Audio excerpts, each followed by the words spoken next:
Hello friends, today we are going to break down something that scares a lot of fresh engineers. But trust me, it doesn't have to. By the end of this video, you will read them like a pro. Let's make it simple, relatable and easy to understand. We are learning how to decode them, understand their language and extract the story they are trying to tell. First of all, what is control drawing? It's like a Google Maps for electrical logic. It has many components like relays, contactors, timers, coils, lamp to achieve control and indications. It's not about power flow, it's about control logic. First, we will simplify complex control drawings down to their essentials. Now let's begin. Let's say that we are having a lamp. A lamp having a supply of 24 volt DC. Now to run this lamp, we need to give it a 24 volt DC supply. Let's say we are having a positive and negative bus from which we can extend the voltage to the lamp so that the lamp will glow. But this doesn't serve our purpose fully because we just don't want to turn on the lamp but we need to control it. Now let's say that we want to control it through a switch A. If we are using a switch A, then it will have a contact. Whenever we will turn on contact A, the contact will be made through which the lamp will glow. If we are using the same lamp for sensing the presence of a person, then the logic would be similar. There would be lamp. Whenever some sensory mention is detected, then this contact will get made and the lamp will glow. Now, if it's clear to you, what are the basics of control logic? Now let's dive into breaker control. Breaker control will have three major circuits. One is closing circuit, the other is tripping circuit, and third is indication circuit.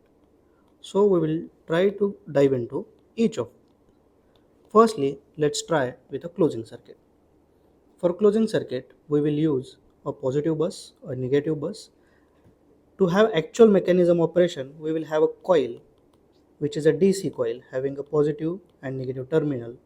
Negative will be given minus 110 volt DC directly, and how we will connect this 110 volt supply to coil will determine the different logic in closing circuit. For closing opening operation, we will need a switch. Let's say we are having a TNC switch, which in closed condition make this contact through so that we can energize this particular closing coil. So if we connect this point directly to the coil, then whenever we will operate this switch, the coil will operate, leading to breaker closing. So how did we achieve this breaker closing? Because simply we are saying that we closed one coil, we operated one coil and breaker closed. So it is like this. Initially we will have a closing coil. This closing coil will operate. This closing coil on operation will release energy. In breaker mechanism, the energy can be stored in spring hydraulic mechanism. Whenever this energy is released, the mechanical movement is produced by breaker mechanism. The breaker mechanism converts this mechanical energy in such a way that we will get either a close or open operation. So in any breaker coil, we will have different coils like closing coil and a trip coil. The closing coil will give us close operation and the tripping coil will give us open operation. Now let's come back to our drawing.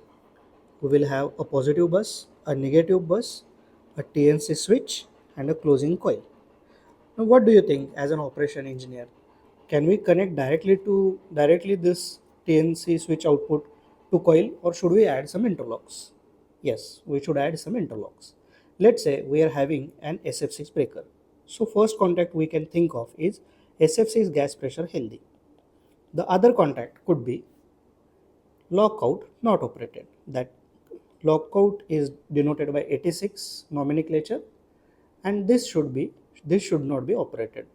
In that condition only we will try to close the breaker and we can have many more logics. So why these logics are there? If we are having a breaker with SF6 mechanism, we should ensure that SF6 gas pressure is healthy before closing the breaker. At the same time, the 86 that is lockout or master trip, will operate whenever there is operation of any protection function. So if any protection function operates, this particular lockout will operate, and if any lockout has operated, then we should not close the breaker. So we can add on such interlocks. So which kind of interlocks can be there? There can be different interlocks. As we spoke, it can be lockout not operated, SF6 pressure healthy, spring charge mechanism inside breaker, so which will ensure that spring is charged. Then we can add breaker is already in open condition, then only the close command will be given. Then there can be an anti-pumping logic. So we can keep on adding this logic and we can get a thorough control drawing. So the question is, we want to check one of these conditions or we want to check all of these conditions? We want to check all conditions, right? So we need to use AND gate logic. And how to achieve this AND gate logic? By keeping all the contacts in series.